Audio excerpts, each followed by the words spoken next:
Confirmation of the minutes of the 23rd meeting held on the 9th of May 2014. The minutes have been forwarded to members. Can we confirm the minutes, please? Matters arising. My meeting with the Chief Secretary for Administration together with the Deputy Chairman. While, as reported in the media, the Chief Secretary expressed concern that the work of the Council is affected by the filibustering. And so we had a discussion. Next, business arising from previous Council meetings. Yes, she was worried, but I think my staff and many people are worried as well. We received a document from the Legislative Council Commission Secretariat. It's not addressed to all members, but just to members of the Commission. But as the President told the media, we have enough reserve for 3 months of expenses. That is the operating expenses for June to August. But under Head 366, there is not sufficient funding to pay the remuneration and operating expenses of members. If there is a need, the Commission may have to have a meeting to see how we could manage this shortage of funds. So of course we need a meeting. What day is it? So can you tell us what we're going to do about it? Well, I know that Ms. Lau, this is a matter for the Electoral Commission. The chairman of the commission is the president who would make a decision. That is not a matter for the House Committee. But then it affects all of us and our members' assistants. I think the president will talk to the administration. Did you ask the administration how come they picked LegCo in particular for withholding funds? But I didn't ask them. We didn't talk about it. You know as much as I do. The next meeting? No. There's no next meeting. I have talked to the secretary. I think the administration should submit a paper to the administration, a formal paper, to explain its decision, why it picks 3 organizations, including the Legislative Council. How come we are picked of all organizations? So they have to explain it. Well, let me finish, Mr. Chairman. We shouldn't have the debate here. Now, so the administration must provide a formal paper. It's not just for the Financial Secretary to say. And I've actually asked the Secretary General or the clerk to the Electoral Commission to prepare an information document. The legal advisor must also give legal advice. That is, under this circumstance, how many heads are there? Is it the case that we can't buy the funds and whatever? Ms. Emily Lau, this is a matter for the Electoral Commission. You've already stated your request. We will pass it on to the Electoral Commission, and the Secretary General will continue to pursue the relevant information from the administration. No, the Secretary must also prepare a paper. Okay, Mr. Albert Chan. Well, just a quick point, Mr. Chairman. If there should be a shortage of funds, I volunteer not to pay myself. No, there's no need to mention it. It's not for you to decide. But I think I just want to tell the Electoral Commission that you could stop paying Albert Chan first. I don't mind. Dr. Priscilla Leung. Well, as the Electoral Commission considers the matter, could it consult other members? Well, as you know, this is a matter for the Electoral Commission, as you've heard, because we're using the reserve this way. No, there's no need to discuss it at the House Committee. It's a matter for the Electoral Commission, okay? Next. Electoral Commission meetings could be made public. We've had open meetings of the Electoral Commission. If members wish to attend that meeting, it's fine. When this meeting is to be held, I'm sure many members will be interested. Ms. Emily Lau, if you have any views on the Electoral Commission, please go directly to the President. But I'd like to tell you, no, there's no need to tell me, you just tell the President. Further business for the Council meeting of the 21st of May 2014. Business arising from previous Council meetings. Legal Service Division report on bill referred to the House Committee in accordance with Rule 54.4. Competition Amendment Bill 2014. Legal Advisor. Yes, Mr. Chairman, there is a Legal Service Division report, paper number LS 54/13-14 on the Competition Amendment Bill. The bill seeks to amend the Competition Ordinance to give the Competition Tribunal certain specific powers and provide for certain operational matters, and also to make miscellaneous amendments to other ordinances. The panel on economic development was consulted on the 16th of December last year. Various views and concerns were raised by members. The division is still scrutinizing the legal and drafting aspects of the bill, but we believe members may wish to set up a bills committee to consider the bill in detail. Thank you. Do you wish to set up a bills committee, members? Mr. Ronnie Tong asked for a bills committee who'd like to join. Okay, the secretary will circulate papers to you. Next, further business for the council meeting of the 21st of May 2014. Bill resumption of debate on second reading, committee stage and third reading. Dutiable Commodities Amendment Bill 2014. Members' motions. Proposed resolution under Section 34(4) of the Interpretation and General Clauses Ordinance Cap 1 in relation to the Inland Revenue Exchange of Information relating to taxes, United States of America, order to be moved by Mr. James TO. Business for the Council meeting of the 28th of May 2014. 22 questions have been scheduled, written questions. Bills first reading and moving of second reading. Government motion, no notices have been received. Members' bill, first reading and moving of second reading. Kowloon Tong Church of the Chinese Christian and Missionary Alliance Incorporation Amendment Bill 2014. This Dr. Priscilla Leung has given notice to table this bill at the meeting on the 28th of May.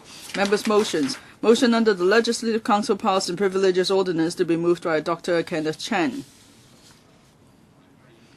Motion to be moved by Dr. Lam Tai Fei on concern about the integration and conflicts between Hong Kong and the mainland. And motion to be moved by Mr.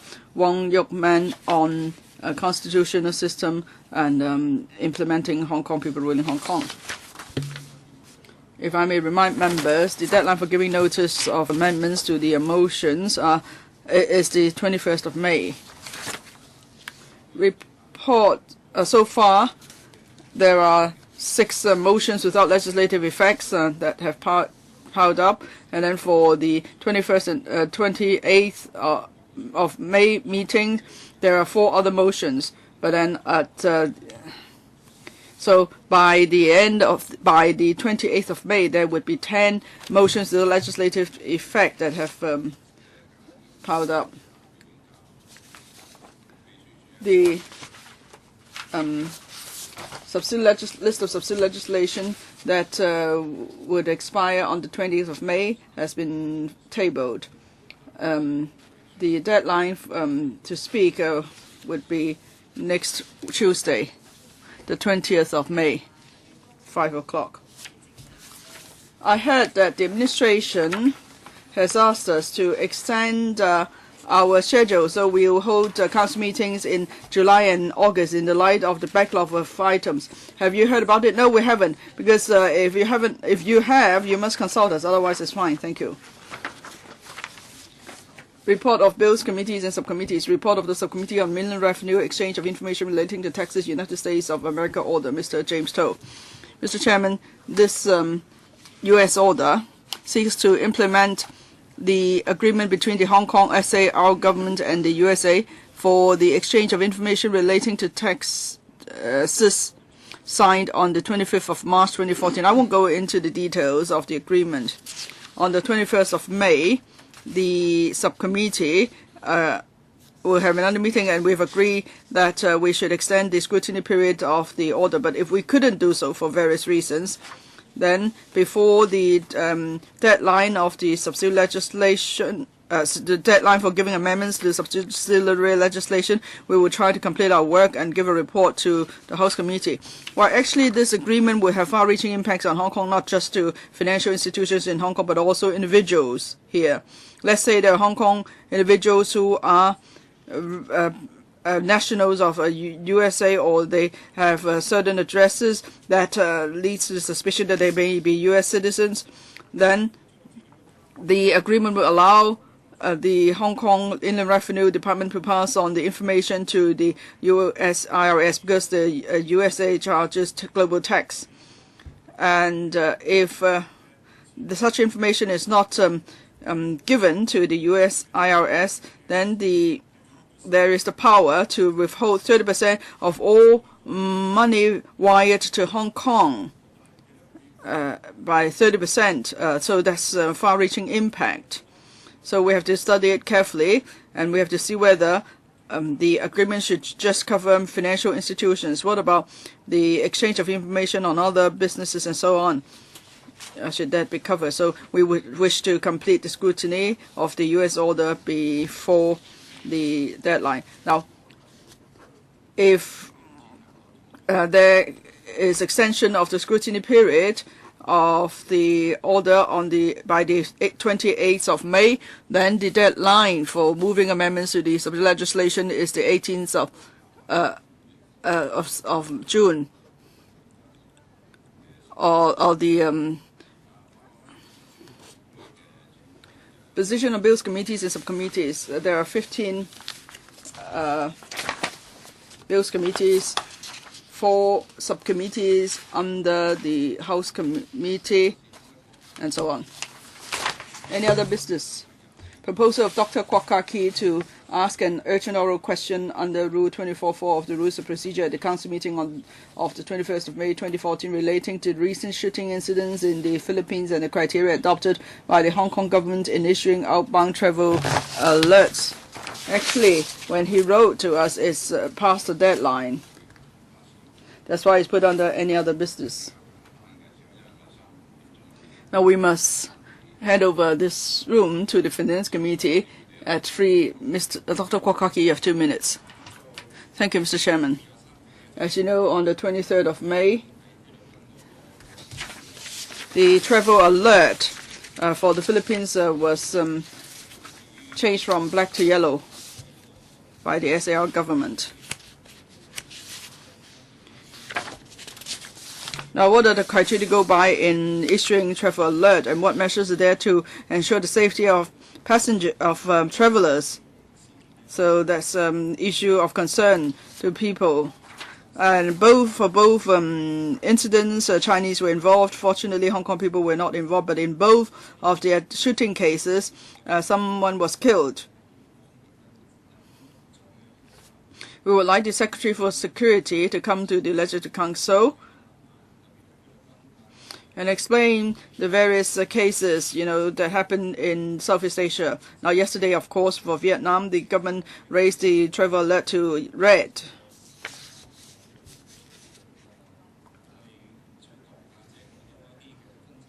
Now, our motherland may be involved in disputes with a number of Southeast Asian countries, and there could be violence cases. So the SAR government should explain to the public clearly, for these different places, what measures are there to ensure the safety of Hong Kong travelers,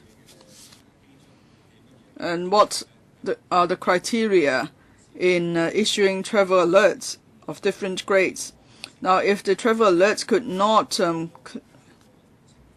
reflect the actual situation of the destination, it would affect Hong Kong travelers much. That might even be a safety issue. So that's why the Security Bureau should explain the arrangement to legislative members, and members should be allowed a chance to ask questions. So I hope all members will support this request. Mr. James To, 1 minute. Mr. Chairman, I support this request because we have to consider this. We are now in the process of filibustering. We can't deny that fact. So if there is an urgent oral question and we agree to it, now definitely next week, probably, we can't come to that. But even the week following, it's still not possible. I wonder if we could do it a different way. Especially for Vietnam, a lot of Hong Kong people-owned factories are affected. So perhaps for the Philippines case and the Vietnam case, perhaps the chairman of the security panel, him could call a special meeting. So there will be a forum for members to speak to the administration. You could say we could ask them questions, or we could ask the administration to explain what measures they're taking. I think that may be more practical. Mr. Kwok Him, do you think this is a good suggestion? Mr. Chairman, actually, I'd like to report to members. The security panel just had a meeting, and at that meeting, the secretary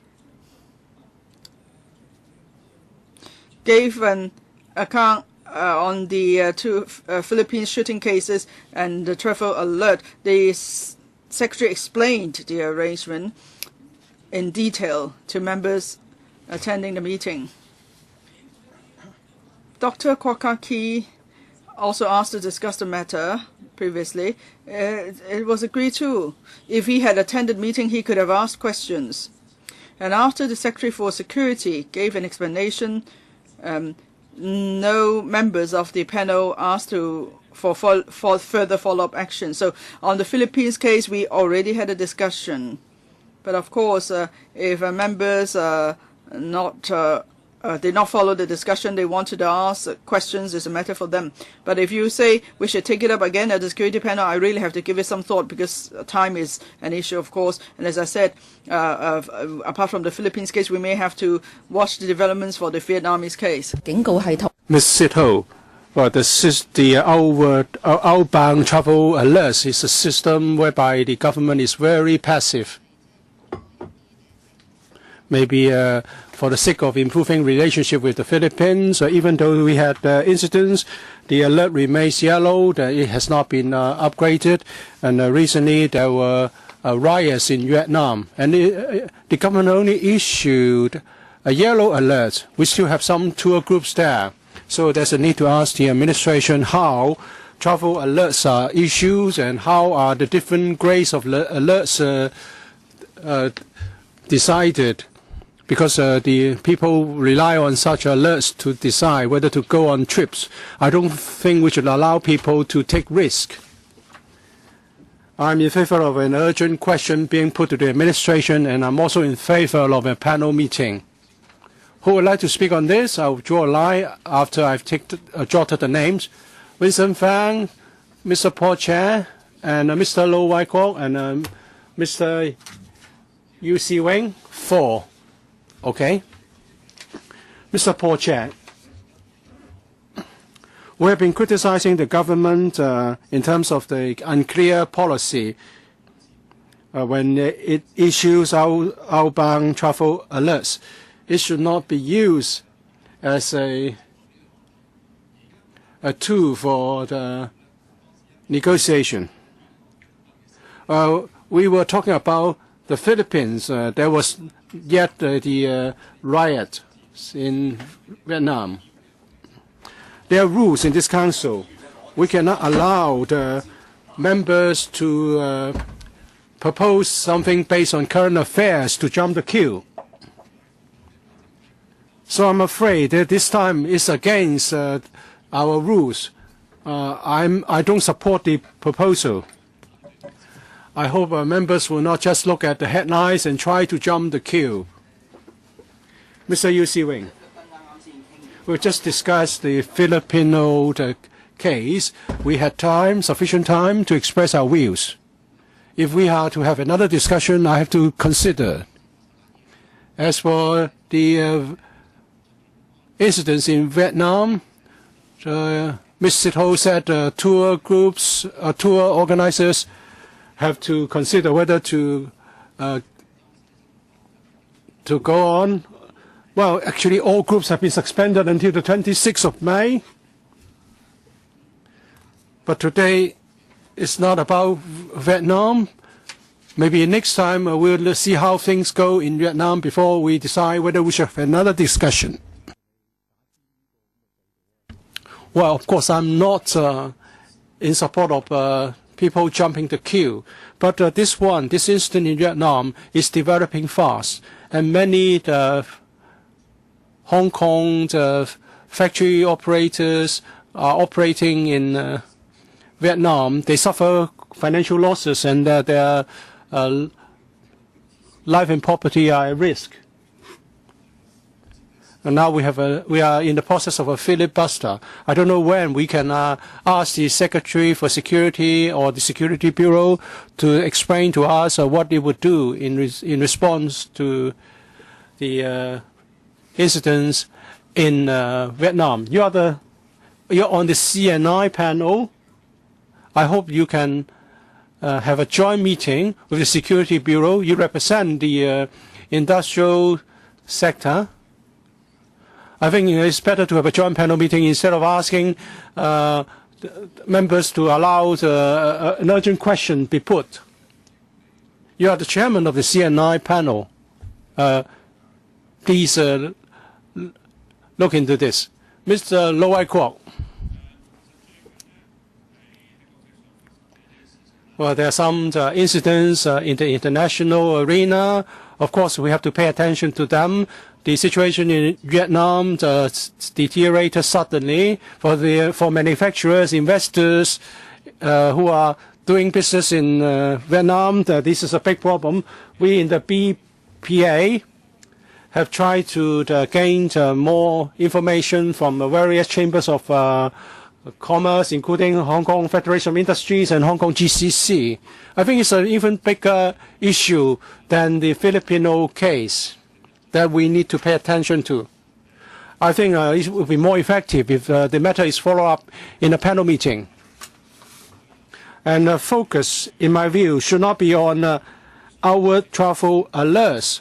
I believe that there are criteria, but the situation is developing very fast, and the focus should be on how to help the Hong Kong businessmen who are now adversely affected. Dr. Kwok Kake, 1 minute. Well, some of our members have assumed the post of security for Secretary for Security without authorization. Where are the criteria? Since when have we got the criteria for issuing different travel alerts? And some member regards raising important and urgent issues as jumping the gun. Well, this is regrettable. You may disagree with my proposal, but I think every member has the responsibility to raise important issues here. You may disagree, but you don't have to belittle such proposals as an act of jumping the gun. I have to say that on that occasion, at the security panel, there was insufficient time. We only had half an hour or so. If members think that there should be an urgent oral question. In the third part, it's not specific to any country. We want the government to come up with criteria and inform the public of the same, so that in our neighboring countries and there are riots, we can make reference to the criteria for such travel alerts. I think they are important to travelers and businessmen alike. For those in favor of raising the urgent question by Dr. Kwok Kake, hands up please. The division bell will now be rung for 5 minutes.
我哋而家仲係開緊內會，唔好講嘢咁大聲好嘛？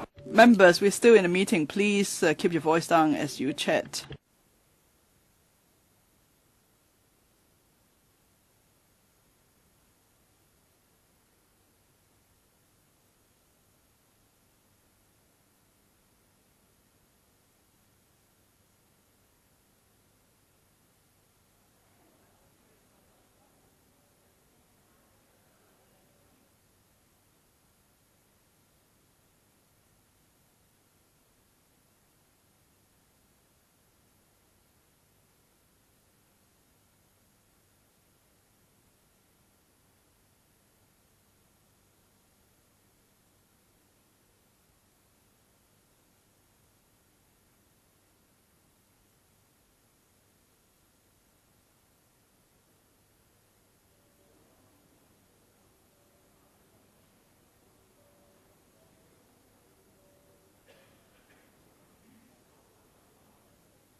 現在開始表決。 Voting starts now.